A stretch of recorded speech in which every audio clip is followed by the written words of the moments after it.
Kimmel gave a short laugh, though this one carried a sharper edge than before.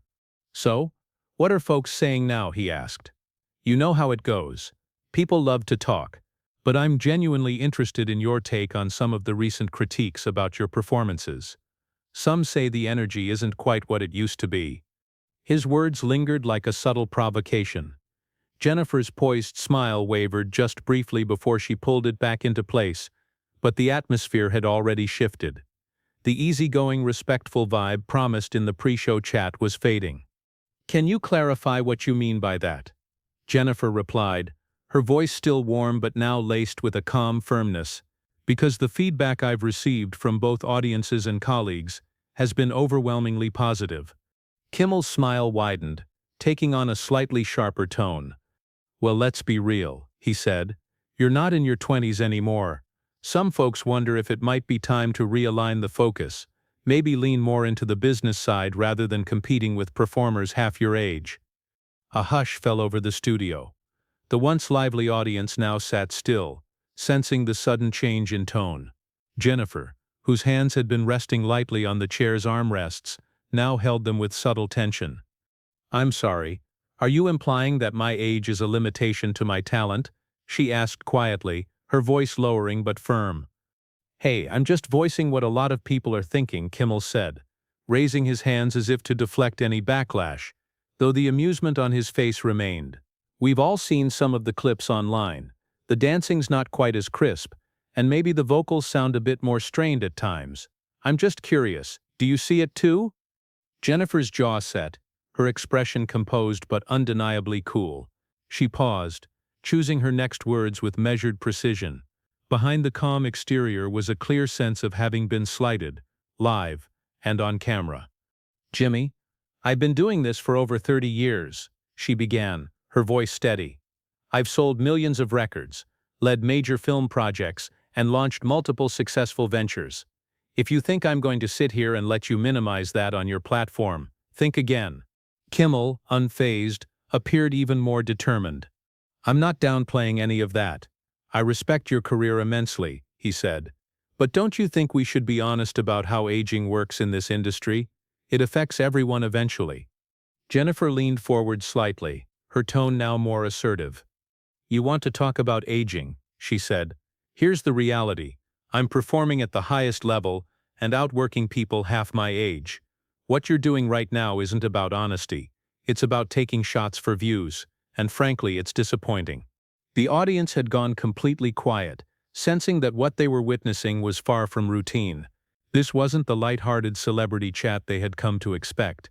It had shifted into something far more serious and deeply personal. Kimmel's next remark would prove to be the turning point. Rather than recognizing the moment called for reflection or redirecting the discussion, he pressed forward with a comment that would soon make headlines across the globe. "I'm just saying, maybe it's time to be honest about where you stand in your career," he remarked, his voice adopting an increasingly condescending tone. "I mean, how long can you keep holding on to the Jenny from the block image? Isn't there a point where it just starts to seem a bit forced?" The word forced struck Jennifer like a direct hit. The frustration that had been simmering throughout the conversation was now unmistakable. Everyone present could tell they were about to witness a major turning point. The usual polished tone of celebrity interviews had fully dissolved, and Jimmy Kimmel seemed unaware of what he had triggered. An uneasy stillness filled the room. Jennifer remained motionless, composed but tense for several moments. Her eyes were fixed on Kimmel, their intensity unmistakable. When she finally spoke, her voice was low, so quiet that the studio microphones barely captured it. But every syllable carried the weight of someone who had spent decades fending off doubt and dismissal. "Did you just call me forced?" she asked, her words slow and deliberate. "Did you actually sit there and label me that on national television?" For the first time during the interview, Kimmel's confident grin faded. Still, his pride prevented him from recognizing the seriousness of the moment. "I mean, if that's how it comes across," he replied with a casual shrug that felt more dismissive than diplomatic. "I'm not trying to be offensive. I just think there's value in being candid. Isn't that what makes good television real conversations?" Jennifer let out a dry, mirthless laugh. "You call this real?" she asked. "You bring me here, throw disrespectful questions at me, comment on my age like I've somehow passed my expiration date, and now you accuse me of pretending? That's your version of honest dialogue? Hey, I'm not the one creating the buzz, Kimmel said, gesturing loosely toward his desk, scattered with cue cards. These are topics already circulating. Isn't it better to address them directly rather than ignore them? His tone had grown more patronizing, and Jennifer's patience was clearly thinning. She adjusted her posture, leaning forward, her body language shifting from casual guest to someone who wasn't backing down. You mean the stuff from gossip blogs and clickbait articles? She said, her voice rising steadily. You're referring to the noise generated by people who can't stand to see a woman stay relevant and successful for 3 decades, and that's what you want to put under the spotlight in the name of honesty. Kimmel raised his hands again, though the gesture lacked the confidence it had before. Now it seemed more like someone attempting to diffuse tension. All right, let's just dial it back a bit, he said. I didn't realize this was such a touchy subject for you. Jennifer's response was sharp and immediate. Touchy, she snapped.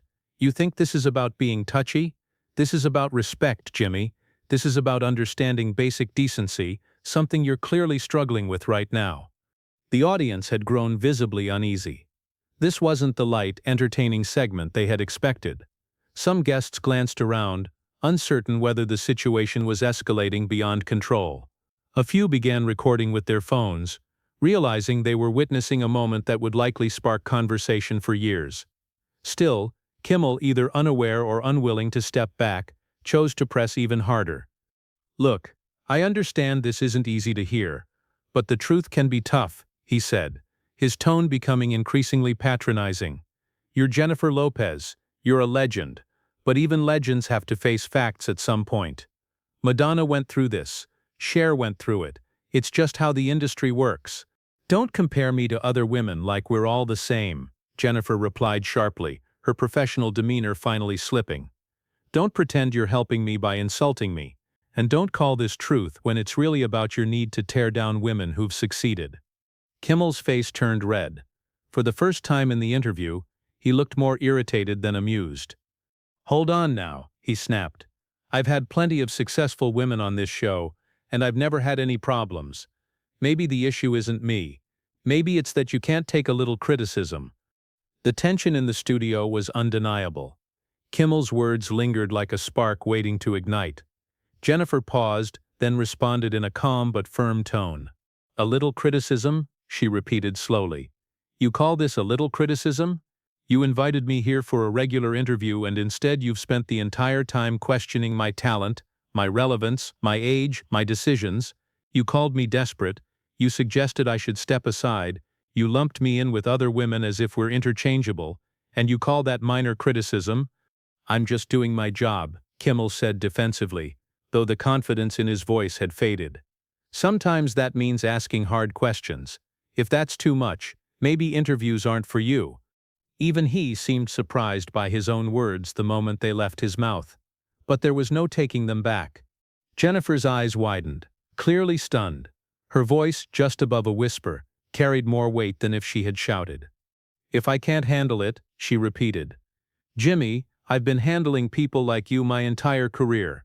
I've faced men who've tried to dismiss, diminish, and disrespect me since I was a teenager entering this industry.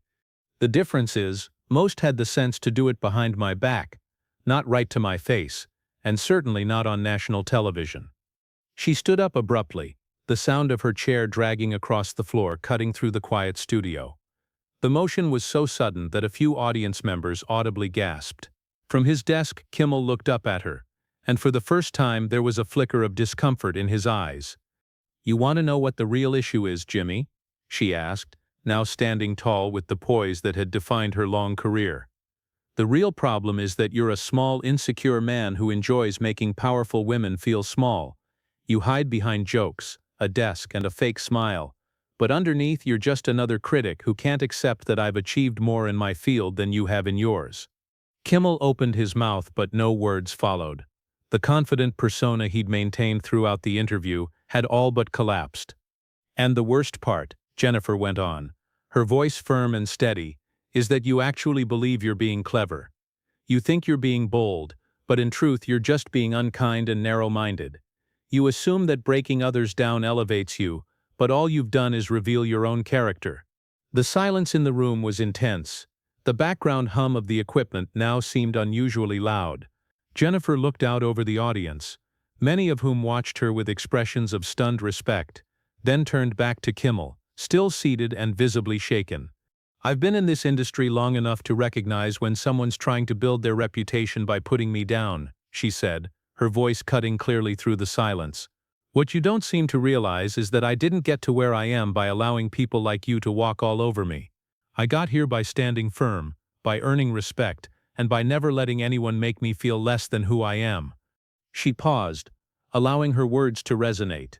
When she continued, her voice was steady, calm but firm, more impactful than if she had raised it. "So here's what's going to happen, Jimmy. I'm going to walk off this stage with my dignity intact, and you're going to sit there and think carefully about the kind of person you're becoming. Because right now you're showing the world exactly the type of man women like me have had to push back against our entire lives." Kimmel finally spoke, but his voice lacked its earlier confidence. It came out as a stumbling attempt to reassert control over an interview that had clearly gone off course. "Now, let's just slow down a bit. This is still my show, and I think you might be overreacting to what was meant to be a normal discussion." The word overreacting had an immediate and visible effect. Jennifer turned sharply toward him, and a few audience members in the front row instinctively leaned back. The frustration she had held in throughout the interview now showed clearly in her expression. When she replied, her tone carried the weight of years of being underestimated. "Overreacting," she repeated, enunciating each syllable with precision. "Jimmy, for the past 15 minutes you've questioned my talent, my age, my place in this industry on national television. And now you're saying I'm overreacting. You think calling a woman desperate is part of a regular interview?" Kimmel shifted awkwardly in his chair, a clear sign that he was starting to realize the severity of his misstep. "I never said you were desperate or washed up," he muttered. "I was just asking questions, things the audience might be curious about. That's part of my role as a host." "No, Jimmy," Jennifer responded, her voice now strong and commanding. "The job of a host is to treat guests with courtesy. It's about creating a space where people can talk openly about their work, not feel ambushed. What you've done is use your platform to challenge and belittle someone for entertainment." She stepped forward, prompting Kimmel to push his chair back slightly. The confidence he had at the start of the interview had all but faded. "You want to know what actually looks desperate, Jimmy?" she continued. "Desperation is a middle-aged man trying to tear down accomplished women to feel relevant.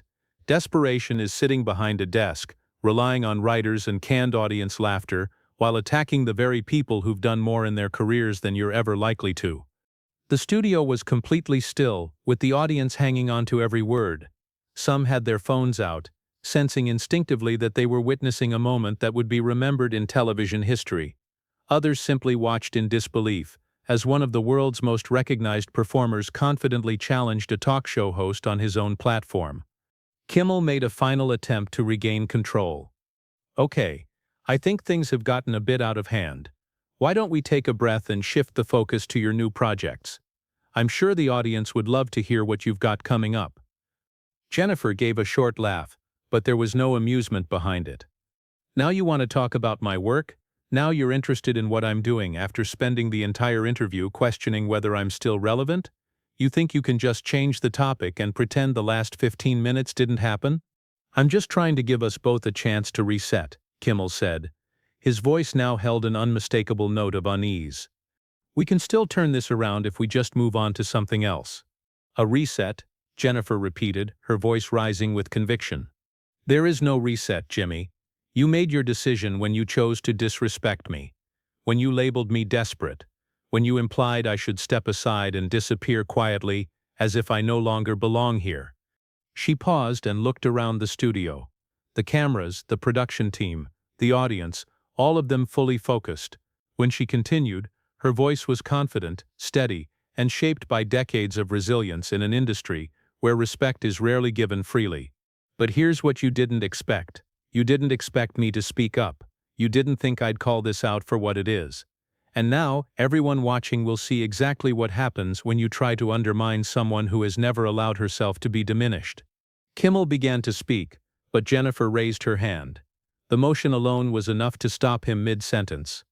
"I'm not done," she said, her tone firm and unmistakable. "Here's the issue, Jimmy. Men like you believe you can say whatever you want to women and expect us to smile through it.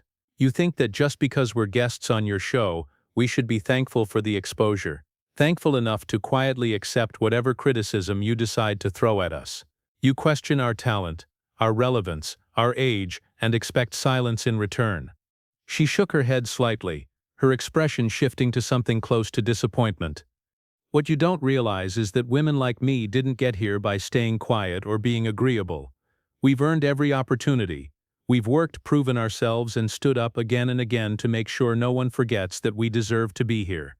The silence in the studio was so complete that the sound of her heels tapping the floor echoed as she stepped forward. "So here's how this ends," she said, her voice dropping to a controlled, pointed tone. "I'm going to walk off this stage, and everyone watching is going to see exactly who you are. Because beneath the jokes, the charm, and the polished image, what they'll see is a host who uses his platform not to uplift, but to try and undermine strong women. And that's not entertainment, that's just bullying." Kimmel made one final attempt to salvage the moment. "Jennifer, come on. Let's just wrap up the interview. We can cut out anything you're not comfortable with. It doesn't have to air like this." The suggestion seemed to frustrate her even more.